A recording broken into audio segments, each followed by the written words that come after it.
Welcome to my channel. ఈ channel కనుక మీరు మొదటిసారి చూసినట్లయితే రెడ్ కలర్ సబ్స్క్రైబ్ బటన్ మీద క్లిక్ చేసి మా ఛానల్ సబ్స్క్రైబ్ చేసుకోండి. అండ్ అలాగే పక్కనే ఉన్న బెల్ ఐకాన్ మీద క్లిక్ చేసినట్లయితే మేము పెట్టే ప్రతి వీడియో కూడా మీకు నోటిఫికేషన్ రూపంలో వస్తుంది. ఈ వీడియోలో 10th క్లాస్ పబ్లిక్ ఎగ్జామినేషన్కి సంబంధించి హిందీ విభాగంలో మనకి క్వశ్చన్ నెంబర్ 17 కింద కవి పరిచయం అనేది అడగడం జరుగుతుంది. అయితే ఈ విద్యా సంవత్సరంలో మనకి ఈ కవి పరిచయం అనేది 5 మార్కులకి అడగడం జరుగుతుంది. కాబట్టి ఏ విధంగా రాయాలి, ఏ విధంగా రాస్తే 5 మార్క్స్ అనేవి మనం గెయిన్ చేసుకోవచ్చో తెలుసుకుందాం. థర్డ్ లెసన్ అయినటువంటి మనుష్యత లెసన్ మనం చూసుకున్నట్లయితే దీని యొక్క కవి మైథిలి శరణ్ గుప్తా. సో మైథిలి శరణ్ గుప్తా గారి యొక్క కవి పరిచయం కనుక మనం చూసుకున్నట్లయితే మనకి ఈ విధంగా ఉంటుంది. సో మైథిలి శరణ్ గుప్తా జీ కా జన్మ.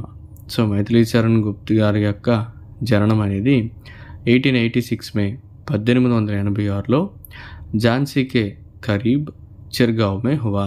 అంటే ఝాన్సీ అనే ప్రాంతానికి దగ్గరలో ఉన్నటువంటి చిర్గావ్ అనేటువంటి గ్రామంలో ఈయన జన్మించడం అనేది జరిగింది. వే అప్నే జీవన్ కాలమే, ఆయనంట తన యొక్క జీవితకాలంలోనే అంటే ఆయన బతికుండగానే రాష్ట్ర కవికే రూపమే విఖ్యాత్ హుయే. అంటే జాతీయ కవి రూపంలో ఆయన చాలా ఫేమస్ అయ్యారంట. అంటే ఆయన బ్రతికి ఉండగానే తను జీవించినటువంటి ఆ కాలంలోనే ఒక జాతీయ కవిగా ఆయన ప్రసిద్ధి చెందారంట. ఇన్కి శిక్షా దీక్ష ఘర్ పర్ హీ హుయి. ఆయన యొక్క విద్యాభ్యాసం అంటే తన యొక్క ఎడ్యుకేషన్ అంతా కూడా ఇంటి వద్దనే జరిగిందంట. ఉనికి ప్రసిద్ధ రచనయే, ఆయన యొక్క ప్రసిద్ధ రచనలు కనుక మనం చూసుకున్నట్లయితే సాకేత్, యశోధర, జైద్రత్ వద్ ఆది హై. ఇవన్నీ కూడా ఈయన యొక్క ప్రసిద్ధ రచనలు అనమాట. సో గుప్తజీ రామ్ భక్తి కవి హై. ఈ మైథిలి శరణ్ గుప్తా గారు ఎవరైతే ఉన్నారో ఆయన రామ్ భక్తికి సంబంధించినటువంటి ఒక కవి అంట.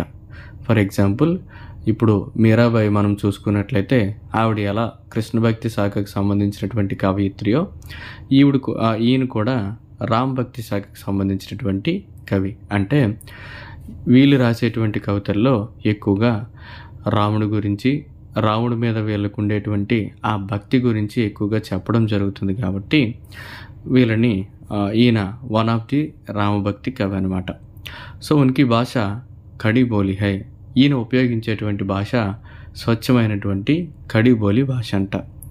గుప్తజీకే పిత, మైథిలి శరణ్ గుప్తా గారి యొక్క నాన్నగారు అయినటువంటి రామ్ చరణ్ దాస్ అనేటువంటి ఆయన, ఆవిడకి చోటీబాయి, ఈయన యొక్క తమ్ముడు ఎవరైతే ఉన్నారో సియా రామ్ చరణ్ గుప్తా. అంటే సియా రామ్ చరణ్ గుప్తా అనేటువంటి ఈయన గారి యొక్క తమ్ముడు ఎవరైతే ఉన్నారో వాళ్ళిద్దరు కూడా అంటే వీళ్ళ నాన్నగారు, వీళ్ళ తమ్ముడు గారు, వీళ్ళిద్దరూ కూడా ప్రసిద్ధి చెందినటువంటి కవులంట. అండ్ అలాగే గుప్తజీ కా నిధన్, ఈయన యొక్క మరణమేమో 1964 మే హువా.